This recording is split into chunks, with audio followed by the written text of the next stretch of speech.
Hello everyone, my self Anamika Gautam और आप सभी का स्वागत है कोर फार्मेसी के इस यूट्यूब चैनल पर। तो आज हम डिस्कस करेंगे फार्माकोग्नोसी के 15 मोस्ट इंपॉर्टेंट फार्माकोग्नोसी के क्वेश्चंस, जो कि बहुत इंपॉर्टेंट होंगे आपके कॉम्पिटिटिव एग्जाम के लिए। वैसे तो ये 150 एमसीक्यूज की सीरीज है, लेकिन आज इस वीडियो लेक्चर में हम कंप्लीट करेंगे 15 एमसीक्यूज। तो चलिए शुरू करते हैं। आप मेरे साथ साथ अपने आंसर को कमेंट सेक्शन में कमेंट करते जाइए, मेरे साथ पढ़ते जाइए, ताकि आपको चीज़ें हमेशा मेमोराइज्ड रहें। तो चलिए शुरू करते हैं क्वेश्चन नंबर फर्स्ट से। ओके, तो क्वेश्चन नंबर फर्स्ट है, the tannins are tested by. जो टेनिन्स हैं उनको टेस्ट किया जाता है किसके थ्रू? फेरिक क्लोराइड टेस्ट के थ्रू, ड्रेजन ड्रॉफ के थ्रू, शाल्कोव्स्की टेस्ट के थ्रू, या फिर लिबरमैन बकार्ड के टेस्ट के थ्रू। तो टेनिन्स को टेस्ट किया जाता है, आंसर होगा फेरिक क्लोराइड टेस्ट। तो टेनिन्स को टेस्ट किया जाता है फेरिक क्लोराइड के साथ। इसमें क्या होता है, जो फेरिक क्लोराइड टेस्ट होता है, अगर कभी क्वेश्चन आए यूनिवर्सिटी के एग्जाम में भी, तो फेरिक क्लोराइड टेस्ट में क्या होता है, जो टेनिन्स होते हैं उनको फेरिक क्लोराइड के साथ मिक्स किया जाता है, और टेनिन्स जो है वो ब्लू ब्लैक कलर देते हैं। ठीक है, डार्किश ब्लू, थोड़ा ब्लैकिश सा, या फिर कह सकते हो ग्रीन ब्लैक कलर प्रोड्यूस करते हैं फेरिक क्लोराइड के साथ। ये जो फॉर्मेशन हो रही है, ये जो कलर प्रोड्यूस हो रहा है, ये हो रहा है हमारा फेरिक टेनेट कॉम्प्लेक्स की वजह से। ठीक है, फेरिक क्लोराइड में जो फेरिक है और टेनिन्स में जो टेनेट है, इस कॉम्प्लेक्स की वजह से ये कलर प्रोड्यूस हो रहा है। तो ध्यान रखिएगा, क्वेश्चन था tannins are tested by ferric chloride test. Dragendorff क्यों नहीं होगा? क्योंकि ड्रेजन ड्रॉफ किसके लिए होता है? एल्केलॉइड्स के लिए होता है। साल्कोव्स्की जो टेस्ट है वो हमारे स्टेरॉइड्स और ट्राइटर्पीन्स के लिए होता है। लिबरमैन बकार्ड टेस्ट हमारा स्टेरॉल्स एंड ट्राइटर्पीन्स के लिए होता है। नेक्स्ट क्वेश्चन है, which drug is cyanogenic glycoside source? कौन सा ड्रग है जो कि साइनोजेनिक ग्लाइकोसाइड का सोर्स है? डिजिटालिस है, सेना है, एलो है, या फिर बिटर आमंड है? तो देखो, जो साइनोजेनिक ग्लाइकोसाइड्स हैं वो मेरे ख्याल से इसका ऑप्शन टी होना चाहिए, तो बिल्कुल सही है। तो बिटर आमंड जो है उसके अंदर साइनोजेनिक ग्लाइकोसाइड्स प्रेजेंट होते हैं। वो जो कड़वापन आ रहा है वो इसी वजह से हो रहा है। तो साइनोजेनिक ग्लाइकोसाइड्स क्या है? On hydrolysis they release hydrogen cyanide. जब साइनोजेनिक जो ग्लाइकोसाइड्स हैं, इनका जब हाइड्रोलिसिस होता है, ठीक है, बिटर आमंड के अंदर, तो ये क्या बनाते हैं? हाइड्रोजन साइनाइड बनाते हैं। और बिटर आमंड की बात की जाए, जिसका बायोलॉजिकल सोर्स प्रूनस एमाइगडेलस है, या फिर जिसको अमारा भी बोलते हैं, इसके अंदर एमाइग्लेडीन होता है। ठीक है, और ये क्या है? क्लासिक साइनोजेनिक ग्लाइकोसाइड है। क्यों? क्योंकि जैसे ही इनका हाइड्रोलिसिस होगा, ये हाइड्रोजन साइनाइड में कन्वर्ट हो जाते हैं या रिलीज करते हैं, कह सकते हैं। डिजिटालिस क्यों नहीं होगा? क्योंकि कार्डिक ग्लाइकोसाइड है, डिजॉक्सिन डिजिटॉक्सिन, ठीक है, कार्डिक ग्लाइकोसाइड है, ना कि हमारा साइनोजेनिक ग्लाइकोसाइड है। सेना की बात करें तो एंथ्राक्विनोन ग्लाइकोसाइड है, और एलो की बात करें तो ये भी एंथ्राक्विनोन ग्लाइकोसाइड है। लेकिन साइनोजेनिक ग्लाइकोसाइड है हमारा बिटर आमंड। नेक्स्ट क्वेश्चन है, the major active principle of tea is. अगर हम चाय की बात करें तो चाय किसको पसंद नहीं होती है ना? बहुत कम लोग हैं शायद जिसको चाय पसंद नहीं होती है। तो जो चाय है, जो टी है, उसका मेन एक्टिव कॉन्स्टिट्यूएंट क्या है? एफेड्रीन है, थियोफाइलिन और कैफीन है, एट्रोपिन है, या फिर मॉर्फिन है? और इसका जवाब तो चाय पीने वाले शौकीन को जरूर जरूर जरूर पता होना चाहिए। तो क्वेश्चन नंबर 3 का आंसर हो जाएगा बी थियोफाइलिन और कैफीन। तो चाय के अंदर थियोफाइलिन, कैफीन दोनों चीजें होती हैं। ठीक है, और अगर टी के बायोलॉजिकल सोर्स की बात की जाए तो कैमिलिया साइनेंसिस इटैलिक में आएगा ये, जिसके अंदर क्या होते हैं? मिथाइल ज़ैंथीन्स होते हैं, और ये मिथाइल ज़ैंथीन इसका एक्टिव कॉन्स्टिट्यूएंट है। कैफीन के अंदर क्या होता है? कैफीन हमारे जो स्टिमुलेंट इफेक्ट प्रोड्यूस करता है, एक्साइटेशन कॉज करता है। और थियोफाइलिन की बात की जाए तो ये ब्रोंकोडायलेटर है। तभी अगर कभी हम बोलते हैं ना कि यार गले में थोड़ा सा ऐसा प्रॉब्लम हो रहा है, या फिर हमें सांस लेने में थोड़ी तकलीफ हो रही है, तो ठीक है, चाय पी लो, क्योंकि चाय के अंदर थियोफाइलिन होती है जो कि ब्रोंकस को डायलेट कर देती है। एफेड्रीन इसका आंसर नहीं होगा, क्योंकि एफेड्रा से पाया जाता है। एट्रोपिन क्यों नहीं? क्योंकि एट्रोपा बेलोडोना से मिलता है, ट्रोपिन एल्केलॉइड है। और मॉर्फिन की बात की जाए तो ओपियम से हमें मिलता है, पेपेवर सोमनीफेरम, जिसका बायोलॉजिकल सोर्स है। नेक्स्ट क्वेश्चन है, the alkaloid present in tobacco. आपने सुना होगा tobacco is very dangerous for the health. तो जो एल्केलॉइड हैं तो टोबैको के अंदर एल्केलॉइड प्रेजेंट होते हैं, निकोटीन, एट्रोपिन, क्विनीन या फिर एफेड्रिन। तो कौन सा टाइप का एल्केलॉइड टोबैको के अंदर प्रेजेंट होता है? तो वो प्रेजेंट होता है निकोटीन। तभी बोला जाता है कि टोबैको जो लोग बहुत ज़्यादा टोबैको कंज्यूम करते हैं उसकी बॉडी के अंदर निकोटीन का लेवल बहुत ज़्यादा होता है। ठीक है, तो टोबैको का बायोलॉजिकल सोर्स है निकोटियाना टोबैकम, जिसके अंदर क्या होता है nicotine as a active principle constituent. और ये क्या है? पायरिडीन एल्केलॉइड है। कभी पूछा जाए कि टोबैको के अंदर जो इसका एक्टिव कॉन्स्टिट्यूएंट है वो कौन से टाइप का एल्केलॉइड है, दैट इज पायरिडीन एल्केलॉइड है। और ये भी स्टिमुलेंट की तरह काम करता है। और साथ में इसकी एक और खास बात कहें या खराब बात कहें ये तो नहीं पता, लेकिन हाँ टोबैको जो है निकोटीन की वजह से इसका एडिक्टिव एक्शन प्रोड्यूस होता है, एडिक्शन कॉज होने के चांसेस बहुत ज़्यादा हो जाते हैं। एट्रोपिन की बात की जाए तो ये एट्रोपा बेलाडोना में पाया जाता है, ट्रोपिन एल्कलॉइड है। क्विनीन फाउंड होता है सिनकोना बार्क में, जिसका एक्टिव क्या है? क्विनोलिन एल्कलॉइड है। अगर एफेड्रिन की बात की जाए तो एफिड्रा में पाया जाता है, और फिनाइल एल्काइलामीन एल्कलॉइड इसमें प्रेजेंट होते हैं। क्वेश्चन था टोबैको का alkaloid, that is pyridine alkaloid.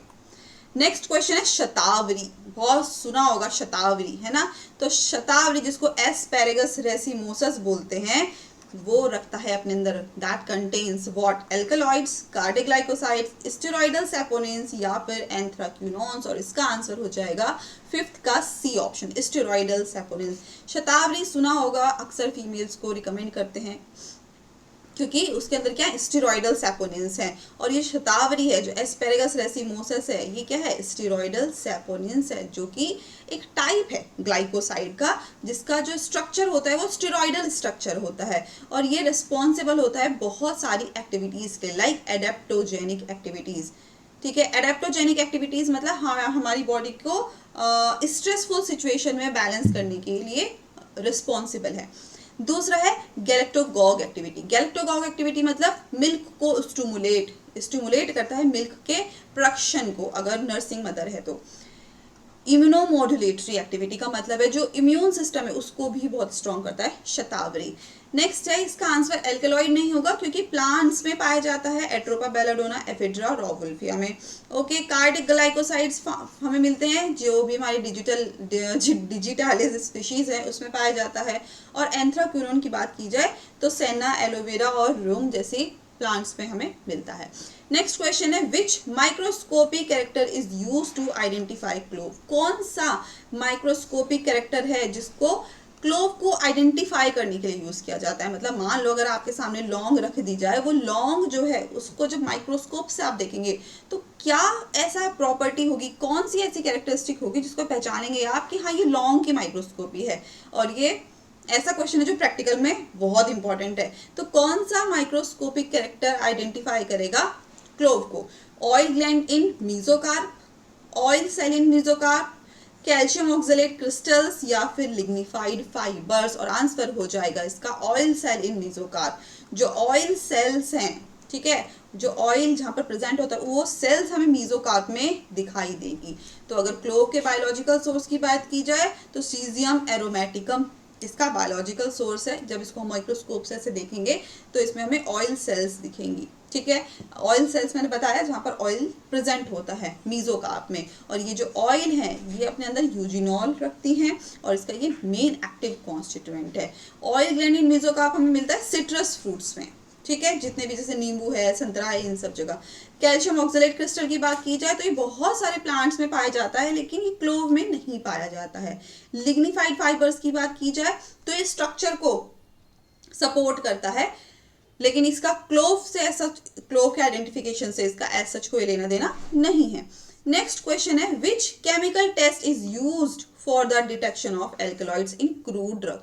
कौन सा केमिकल टेस्ट है जिसको यूज किया जाता है क्रूड ड्रग के अंदर एल्कलॉइड को डिटेक्ट करने में? मान लो आपको कोई क्रूड ड्रग दे दी है और आपको उसको बोला जाए कि इसका केमिकल टेस्ट करो ताकि हमें पता लग जाए इस क्रूड ड्रग के अंदर एल्कलॉइड प्रेजेंट है या नहीं है। क्या मॉलिश टेस्ट है, क्या केलर-किलियानी टेस्ट है, वेगनार्स टेस्ट है या फिर बॉर्न-ट्रैगर टेस्ट है? तो इसका आंसर हो जाएगा क्वेश्चन नंबर 7 का वैगनर्स टेस्ट। तो वेगनर्स टेस्ट से हम किसी भी क्रूड ड्रग के अंदर एल्कलॉइड प्रेजेंट है या नहीं इस चीज को आइडेंटिफाई करते हैं। ठीक है, रिएजेंट इसमें क्या यूज करते हैं, आयोडीन इन पोटेशियम आयोडाइड सॉल्यूशन। और ये क्या प्रोड्यूस करता है, रेडिश ब्राउन प्रेसिपिटेट फॉर्म करता है अगर उस क्रूड ड्रग के अंदर एल्कलॉइड प्रेजेंट है। ओके, मॉलिश टेस्ट कब करते हैं, जब कार्बोहाइड्रेट का टेस्ट हो रहा हो, ये हल्का सा एक वायलेट रिंग कलर का फॉर्म प्रोड्यूस करता है। ठीक है, केलर के लिए टेस्ट क्या है, कार्डिग्लाइकोसाइड के लिए होता है जब ये ब्लू ग्रीन कलर प्रोड्यूस करता है। वहीं अगर बॉन्ड ट्रैगर्स टेस्ट की बात की जाए तो एंथ्राक्यूरोन ग्लाइकोसाइड्स के लिए होता है और ये पिंक रेडिश कलर प्रोड्यूस करता है। ये होता है क्योंकि एल्कलाइजेशन होता है इसमें। नेक्स्ट क्वेश्चन है, the method used for extraction of volatile oil from plant material is. The method use for extraction, एक ऐसा मेथड बताना है जो कि वॉलेटाइल ऑयल्स को एक्सट्रैक्ट करने के लिए प्लांट मटेरियल से यूज किया जाता है। वॉलेटाइल ऑयल्स मैंने बता चुकी हूँ कि वॉलेटाइल ऑयल वो ऑयल्स हैं जब जैसे ही वो ऑयल हवा के प्रेजेंस में आते हैं, एयर के कांटेक्ट में आते हैं, ये छूमंतर हो जाते हैं, गीली गीली छूमंतर। ठीक है, तो कौन से प्लांट मटेरियल से आप वॉलेटाइल ऑयल को एक्सट्रैक्ट कर सकते हैं, कौन से मेथड से, तो कोल्ड परकोलेशन से, सॉक्सलेट एक्सट्रैक्शन से, मैसिरेशन से या फिर स्टीम डिस्टिलेशन से। और आंसर हो जाएगा स्टीम डिस्टिलेशन। तो स्टीम डिस्टिलेशन के थ्रू हम किसी भी प्लांट से वॉलेटाइल ऑयल को एक्सट्रैक्ट करते हैं। और जब अगर कोई है यहाँ पर एम फार्म का बंदा तो पता होगा कि किस तरीके से हम एक्सट्रैक्शन प्रोसेस प्रोड्यूस करते हैं, अगर करा होगा तो किसी ने लैब में, बहुत इंटरेस्टिंग है, सच बता रही हूँ। तो वॉलेटाइल ऑयल्स, असेंशियल ऑयल जिसको बोला जाता है, ये क्या है, थर्मोलेबाइल है, थर्मोलेबाइल है। ठीक है, and can be easily vaporise, जैसे ही हीट की कांटेक्ट में आए, जैसे ही मतलब हीट सेंसिटिव है कह सकते हो, जैसे ही एयर के कांटेक्ट में आए तो उड़ जाते हैं। और स्टीम डिस्टिलेशन एक ऐसा मेथड है जिसमें हम क्या करते हैं, ऑयल्स को एक्सट्रैक्ट करते हैं बिना उनके खराब हुए, विदाउट डिकम्पोजिंग दैम, बिना उनके खराब हुए। कोल्ड परकोलेशन कब करते हैं, जब नॉन वॉलेटाइल ऑयल को एक्सट्रैक्ट करना हो। ओके, अब सरसों का तेल है, नॉन वॉलेटाइल ऑयल है। ठीक है, नारियल का तेल है, नॉन वॉलेटाइल है। ओके, सॉक्सलेट एक्सट्रैक्शन ये कब होता है, जब फैट सॉल्युबल या फिर कह सकते हैं नॉन वॉलेटाइल कंपाउंड्स की हम एक्सट्रैक्शन कर रहे हैं।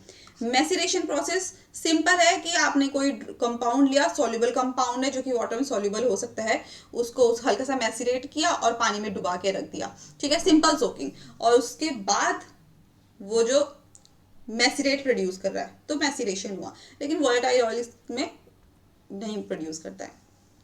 नेक्स्ट क्वेश्चन है, विच टेस्ट डिटेक्ट्स एल्कलॉइड्स, कौन सा जो टेस्ट है जो कि एल्कलॉइड को डिटेक्ट करता है, वहां तो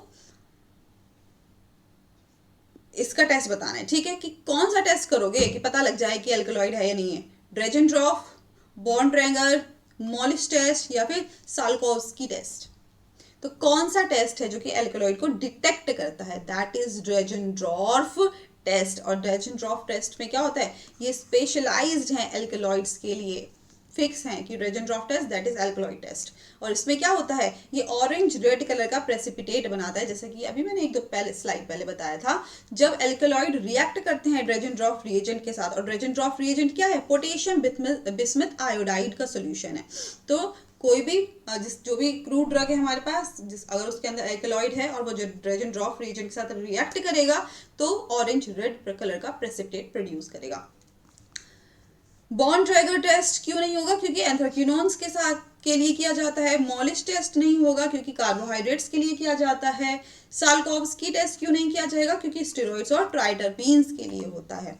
नेक्स्ट क्वेश्चन है, adulteration in clove may be due to, जो एडल्टरेशन हो रहा है क्लोव के अंदर, एडल्टरेशन का मतलब होता है मिलावट, जैसे काली मिर्च के साथ कुछ और मिलावट कर दी है ना, या फिर लौंग के साथ कुछ और मिलावट कर दी। तो जो क्लोव के साथ, जो लौंग के साथ जो एडल्टरेशन हो रहा है, ये क्या मतलब ड्यू टू किसकी वजह से हो रहा है, एग्जॉस्टिव क्लोव की वजह से, क्लोव स्टॉक की वजह से, मदर क्लोव या फिर ऑल ऑफ द अबव। मतलब जो एडल्टरेशन हो रहा है क्लोव में, वो इनमें से किसकी वजह से हो रहा है, किसके साथ कर सकते हैं, मिलावटी तो कुछ भी कर सकते हैं ना, तो इसका आंसर होगा all of the above.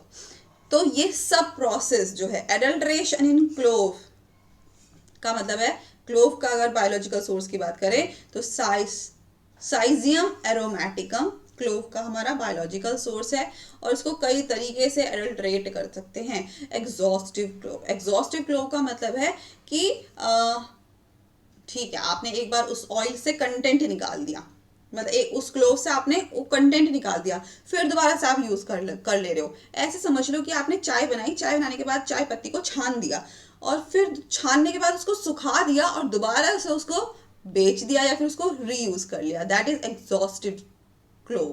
Clove clove के अंदर वो जो असेंशियल ऑयल है वो ऑलमोस्ट खत्म हो चुका है, लेकिन फिर भी उसको दोबारा से यूज कर लिया जा रहा है। That is adulteration in clove. Clove stock का मतलब है, जो आपने देखा होगा जब लौंग घर में आती है, या फिर कभी देखना, आप ध्यान नहीं दिया होगा, लौंग का जो पैकेट होता है उसके अंदर उसकी ना छोटी छोटी डंडियां भी ऐड कर देते हैं बल्क बढ़ाने के लिए। तो दैट इज स्टेम और stock added to increase the bulk. Mother clove मतलब होता है कि इमेच्योर जो होती हैं, ठीक है, ओवर साइज जो क्लोव होती हैं उनको भी ऐड कर दिया जाता है, क्योंकि वो एक स्टैंडर्ड क्वालिटी में नहीं होता, लेकिन हाँ वो वजन बढ़ा रहा है, बल्क बढ़ा रहा है, क्वांटिटी बढ़ा रहा है, इस वजह से क्या हो जाता है, ऑल ऑफ द अबव। इसका आंसर बिल्कुल सही है। नेक्स्ट क्वेश्चन है, the evaluation parameter ash value in crude drug is used to detect. अगर हम बात करें ऐश वैल्यू की, ठीक है, तो इवेल्युएशन पैरामीटर किसी भी क्रूड ड्रग का कैसे पता लगाएंगे, ठीक है, कि ऐश वैल्यू कितनी है। तो वोलेटाइल ऑयल कंटेंट से, इनऑर्गेनिक इंप्योरिटीज से, ग्लाइकोसाइड कंटेंट से, या फिर प्रोटीन कंटेंट से। तो उसके अंदर ऐसा कौन सा कंटेंट होगा जिससे हम ये पता लगाएंगे कि वो उसकी ऐश वैल्यू किसी भी क्रूड ड्रग की क्या होगी। तो आंसर हो जाएगा इनऑर्गेनिक इंप्योरिटीज। जो भी क्रूड ड्रग है, ठीक है, उसको क्या करेंगे, उसकी ऐश तैयार करेंगे, उस ऐश से फिर टेस्टिंग होगी कि उसके अंदर कितनी इनऑर्गेनिक इम्प्योरिटीज हैं, तब पता चलेगा वो क्रूड ड्रग कितनी ज्यादा क्वालिटी वाइज अच्छी है। तो ऐश वैल्यू मेजर करता है टोटल मिनरल कंटेंट जो कि प्रेजेंट होंगे ड्रग के अंदर जब उसको हम भस्म कर देंगे, जब हम जला देंगे। ये कोई प्लांट है, आपको इसकी ऐश वैल्यू तैयार करनी है, आपको कैसे पता चलेगा कि उसकी क्वालिटी कैसी अच्छी है। तो मान लो ये कोई आपके पास प्लांट है जिसको आपने क्या कर दिया, बर्न कर दिया। अब बर्न करने के बाद क्या बचा, ऐश बची, राख बची। उस ऐश को उस राख के अंदर क्या होंगे, बहुत सारे मिनरल कंटेंट्स होंगे, जिससे पता लगेगा कि वो एडल्टर्ड है, ठीक है, उसके अंदर कितनी क्वालिटी है, कितनी इम्प्योरिटीज है। तो उसके अंदर हमारी इम्प्योरिटीज का पता चलता है, जिससे इनऑर्गेनिक एडल्ट्रेंट, जैसे कि उसके अंदर क्या मिट्टी मिलाई गई है, रेत मिलाया गया है, क्या सिलिकस मैटर मिलाया गया है, किस टाइप का एडल्ट्रेशन है, ये उसकी ऐश वैल्यू से पता चलता है। वोलेटाइल ऑयल कंटेंट डिटरमाइन करता है डिस्टिलेशन को, ग्लाइकोसाइड कंटेंट डिटरमाइन करता है केमिकल एसे को, प्रोटीन कंटेंट डिटरमाइन करता है जेल्डाल्स और बुरेट मेथड को। Next question, which is an example of fixed oil. कौन सा नीचे दिया गया फिक्स्ड ऑयल का एग्जाम्पल है, क्या पेपरमिंट ऑयल है, क्या क्लोव ऑयल है, यूकेलिप्टस ऑयल है, या फिर कैस्टर ऑयल है। तो आंसर हो जाएगा इसका कैस्टर ऑयल। क्यों है इसका आंसर कैस्टर ऑयल, देखो आपके पास एक पेपर है, ठीक है, अब आपने क्या करा, ये 4 ऑयल आपके पास है। तो जैसे ही पेपरमिंट का मैंने बॉटल का ढक्कन खोला, ठीक है, और वो खुशबू जो है वो 10 लोग भी बैठे होंगे ना, वहां तक पहुंच जाएगी। आपने यहाँ पे डाला और वो थोड़ी देर बाद क्या हो जाता है, उड़ जाता है। क्लोव ऑयल डाला, सेम ऐसे पता लग जाएगा कि क्लोव ऑयल कहीं से तो कुछ लौंग लौंग की खुशबू आ रही है ना, चाय में डलती है तो खुशबू आ जाती है ना। तो क्लोव ऑयल भी ऐसा ही है। क्या अगर तुम उसे रखोगे पेपर पे या कहीं पर, वो उड़ेगा या नहीं उड़ेगा, ऑब्वियस बात है उड़ जाएगा। यूकेलिप्टस ऑयल भी ऐसा है, जैसे ही आप यूकेलिप्टस ऑयल का ढक्कन खोलोगे पता लगेगा कहीं तो लिपस्टिक नहीं है, वो यूकेलिप्टस है, ठीक है, तो कहीं तो पता लगा कि हाँ यूकेलिप्टस ऑयल का कुछ बॉटल का कैप ओपन हुआ है। सेम ऐसे कैस्टर ऑयल के साथ, जैसे आपने ढक्कन खोला, क्या कैस्टर ऑयल की स्मेल आएगी, नहीं आएगी। क्यों, क्योंकि कैस्टर ऑयल क्या है, फिक्स्ड ऑयल है। फिक्स्ड ऑयल वो ऑयल्स होते हैं जो कि थर्मोलेबाइल नहीं होते हैं, थर्मोसेंसिटिव नहीं होते हैं, और ना ही वो कहीं एयर के कांटेक्ट में आके उड़ जाते हैं। कैस्टर ऑयल की खुशबू हो सकता है आसपास के लोगों को आए, लेकिन इतनी दूर तक पहुंच जाए that is not impossible, so that castor oil is fixed oil. तो फिक्स्ड ऑयल क्या होते हैं हमारे, नॉन वॉलेटाइल होते हैं, थोड़े फैटी जैसे होते हैं, ठीक है। और ये कहाँ से मिलते हैं, सीड से मिलते हैं या फिर कह सकते हो नट से मिलते हैं। ये एवेपोरेट नहीं होते हैं, ये इवेपोरेट मतलब उड़ते नहीं है, ठीक है, हीटिंग पे। कैस्टर ऑयल की बात की जाए तो एक्सट्रैक्ट कर सकते हैं रिसिनस क्यूमिनस सीड से, और ये क्या है, एक क्लासिक एग्जांपल है फिक्स्ड ऑयल का। पेपरमिंट ऑयल, क्लोव ऑयल और यूकेलिप्टस ऑयल, ये आर हमारे, ये क्या है, these are essential oils, volatile oils, जो कि इजीली इवेपोरेट हो जाते हैं जैसे हीट के कांटेक्ट में आते हैं। नेक्स्ट क्वेश्चन है which one is a resin drug, कौन सा ड्रग है जो कि रेजिन है, एसाफोइटिडा है, सेना है, एलो है या फिर एफिड्रा है। रेजिन ड्रग इनमें से कौन सा है, और एग्जाम्पल आंसर हो जाएगा इसका एसाफोइटिडा, जिसको हम हींग बोलते हैं, सुन खाया होगा ना हींग, that is resin drug in सब में से, इन चार ऑप्शन में से।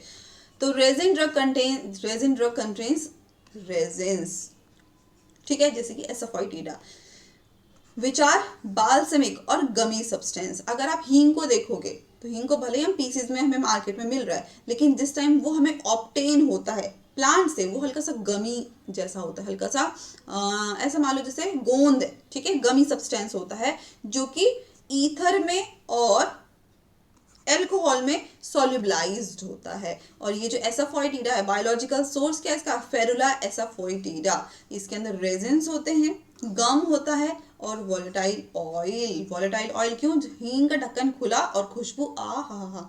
चलो, सेना क्यों नहीं है, क्योंकि एंथ्राक्विनोन ग्लाइकोसाइड है। एलो क्यों नहीं है, सेम एंथ्राक्विनोन ग्लाइकोसाइड है। एफिड्रा क्यों नहीं है, क्योंकि एल्कलॉइड है, एफिड्रिन से मिलता है। सेकेंड लास्ट क्वेश्चन है which chemical test is used for steroid and triterpenes. अब इसका आंसर मुझे बिल्कुल सही चाहिए, क्योंकि अभी मैंने थोड़ी देर पहले बताया था, ओके। तो कौन सा केमिकल टेस्ट होगा जो कि स्टेरॉइड्स और ट्राइटरपीन्स के लिए यूज किया जाता है, बॉर्न ट्रैगर टेस्ट, लेबरमैन बकार टेस्ट, ड्रेजनड्रॉफ टेस्ट या फिर किलर किलियानी टेस्ट। इसका आंसर तो भाई साहब सही बता दो।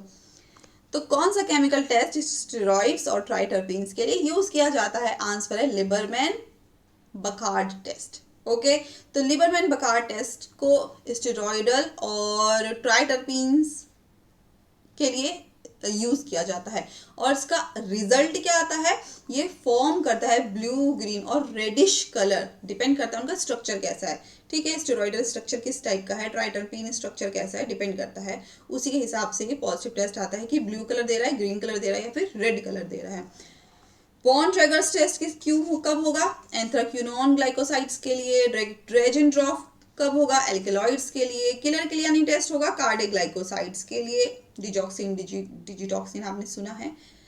तो ये हमारा हो गया टेस्ट। अब हम लास्ट क्वेश्चन की तरफ बढ़ते हैं, बालसम ऑफ टोलू, ठीक है, और बालसम ऑफ पेरू। ये दोनों जो बालसम है, टोलू और पेरू, ठीक है, जो भाई बहन है, ये बहुत ज्यादा अपने अंदर रखते हैं क्या, benzyl benzoate and cinnamate, anthraquinones, alkaloids या फिर फ्लेवोनॉइड्स। तो balsam of Peru and balsam of Tolu are rich in benzyl benzoate and cinnamate, okay. तो balsam of Tolu, balsam of Peru, ये रेजिनस एक्सुडेट्स हैं जो कि ट्री से हमें मिलते हैं, ठीक है। रेजिन्स बहुत ज़्यादा प्रेजेंट होते हैं और इसके अंदर जो एस्टर्स प्रेजेंट होते हैं वो होते हैं benzyl benzoate and cinnamic acid, ठीक है, जिसको हम सिनामेट बोलते हैं, और ये डेरिवेटिव है सिनामेट का। और पता कैसे चलेगा, क्योंकि हल्की सी स्वीट स्मेलिंग प्रोड्यूस करेगा, हल्का सा मीठा मीठा सा कुछ लगेगा, ठीक है। और ये एंटीसेप्टिक होते हैं और एक्सपेक्टोरेंट होते हैं, ओके। एंथ्राक्विनोन बता दिया है, सेना और एलो में प्रेजेंट होता है। एल्केलॉइड हमारा रॉवुल्फिया एट्रोपा एफिड्रा में प्रेजेंट होता है। फ्लेवोनॉइड्स हमारा फ्रूट्स में, वेजिटेबल्स में प्रेजेंट होता है, बालसम ऑफ टोलू में नहीं। तो यहाँ पर हमारे 15 क्वेश्चंस कंप्लीट होते हैं। आई होप आपको ये जो वीडियो लेक्चर है, इसमें 15 क्वेश्चन हमने कराए हैं वो अंडरस्टैंड हुए होंगे।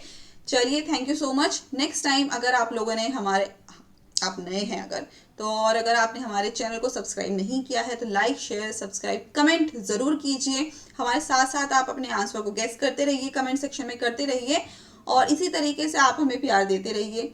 आई होप आपको ये सब क्वेश्चंस कहीं ना कहीं हेल्प करेंगे। हमारा जो पेज है वो टेलीग्राम, फेसबुक और इंस्टा पर भी है, आप वहां पर जाके हमें फॉलो कर सकते हैं। लिंक मैंने डिस्क्रिप्शन पे दे दी है। नेक्स्ट टाइम हम और क्वेश्चन के साथ मिलेंगे, तब तक के लिए टेक केयर, बाय बाय।